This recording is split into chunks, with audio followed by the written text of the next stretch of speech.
I'm back.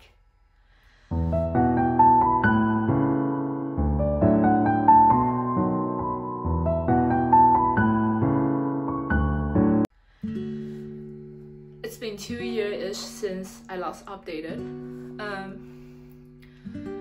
I stopped vlogging and stopped sharing on YouTube since I get off uni because I got a 9-to-5 job and life is just less fancy and it's hard for me to purposely find something to share, so I stopped updating. And the past 2 years have been very hard for me. Very hard for me. It's like a very long rut.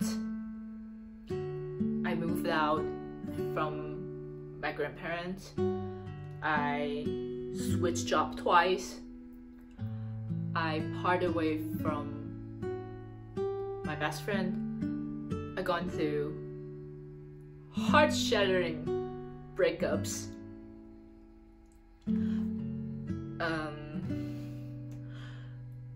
I've been through surgeries. I lie in the hospital for a whole month, and I'm still continuously fighting my mom's cancer with her. And after these whole things, I decided to leave Taiwan. So now I'm here in England for nearly 4 months. Spending this 4 months living alone in a foreign country made me think a lot, reflect a lot on my life, and I believe that 2024 is a nice opportunity for me to restart this channel, get back to share my happiness with you guys. So today's video will be things that I've learned from my 2-year rut. Okay, number 1 will be a quote from a book that I read after my second breakup.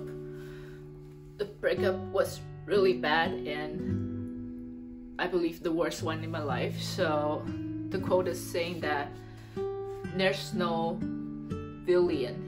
We are all just someone who is hurting. The book is called Heal Your Wounds and Find Your True Self. It's originally in French, but I read it in English. What I come to realize is that there's no bad guys. We all need a villain in a story.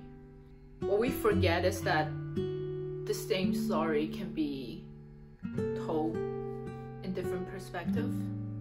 Rather than victimizing myself, I would just like to believe that when I'm hurting, doesn't mean that the other person are not hurting too.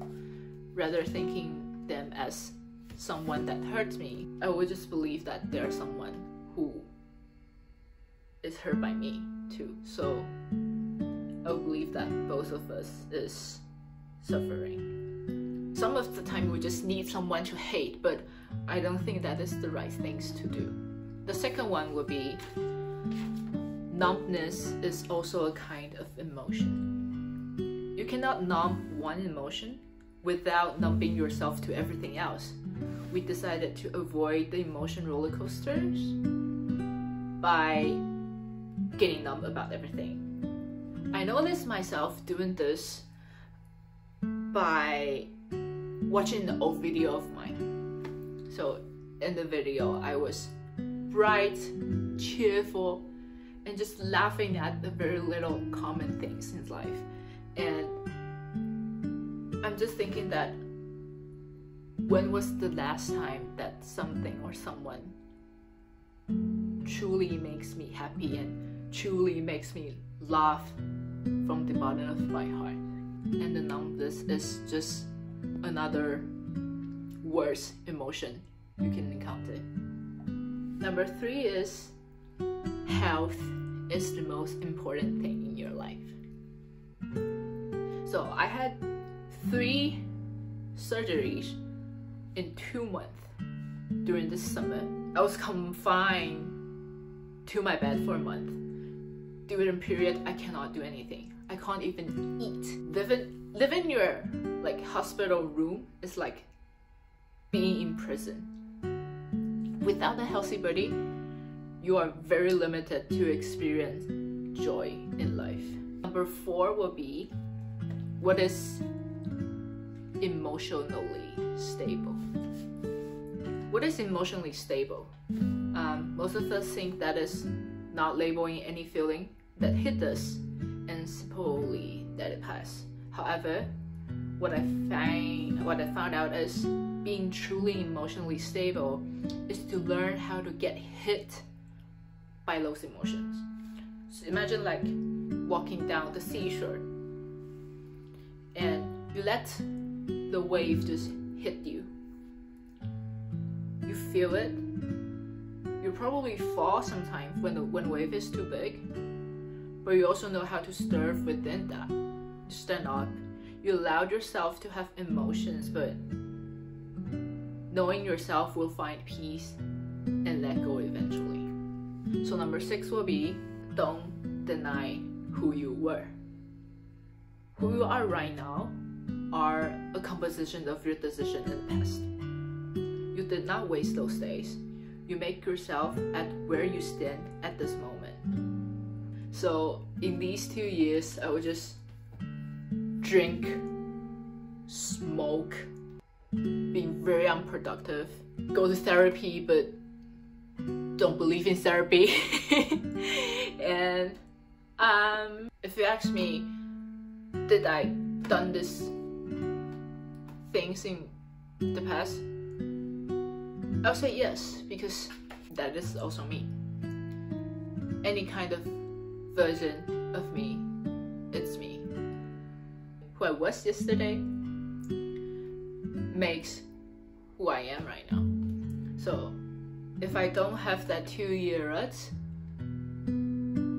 I wouldn't come to realize that I have a very bright and cheerful life waiting for me to live. Number 7 will be, wait for no one and beg no one to stay. I learned this from my past relationships. The hard facts that you have to recognize is that they don't want you for a reason. And you know there's no what if. If the situation could have been the way you wish, it should have been, it already would have been. It's not playing grammar with you, but what I mean is there's no what if. So don't hang on to that very, very small possibility to getting back with them. Don't lie to yourself. The saddest things in life you can do is to lie to yourself. I know there's never a clean break between people.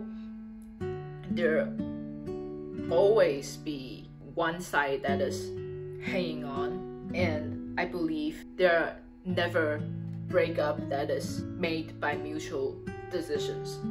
So in my first relationship, I come to realize that me wanting to stay friend with him is just that I still hang on that very, very little chance to get back with him.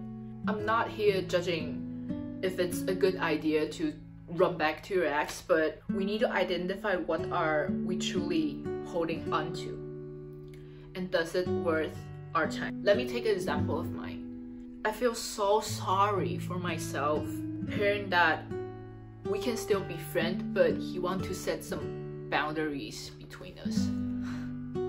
Like, why would you put yourself in that situation?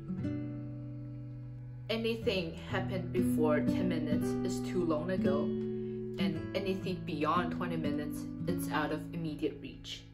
Live within these 30 seconds. Try to discover tiny little happiness in life. That's why present is a present, right? Okay. Another is, don't try to be the best supportive role in other people's story. Put yourself as priority. Reality hits me when my latest ex told me when we are having the breakup conversation, he said that I like who you were. You go to gym, you go hiking. You are such a person that I look up to because you are having a healthy routine and you take care of yourself. I just kind of forget. An example is I will go meet him, although that I know I need to go to the gym. Eventually you'll just forget and lost who you are. What I am doing right now is I always prioritize my own needs. The last one is also a quote I saw on Instagram, and it makes me cry whenever I think of it. Even right now, like I'm tearing up. Okay, I'll just share that what this quote is. This quote is, when we are who we are, the right eyes will see us. Isn't that a very heartwarming quote? You may not be enough for them, but you will eventually, somehow, be enough for someone. And even if that someone shows up a little bit late, please believe that you are always enough for yourself. So these are the lessons I learned in these 2 years. I'm very happy with where I am and what I come to realize. Like I said, I will restart this YouTube channel, so you'll see me sharing my life again, and I'll probably update this video on January 1st. Well, but most of you guys are in Taiwan, so you're probably seeing this at very early of January 2nd. So to my old friend who already know this channel, I'm back. And to those who don't know, I run a YouTube channel. Welcome to my channel. Be excited for the upcoming vlogs.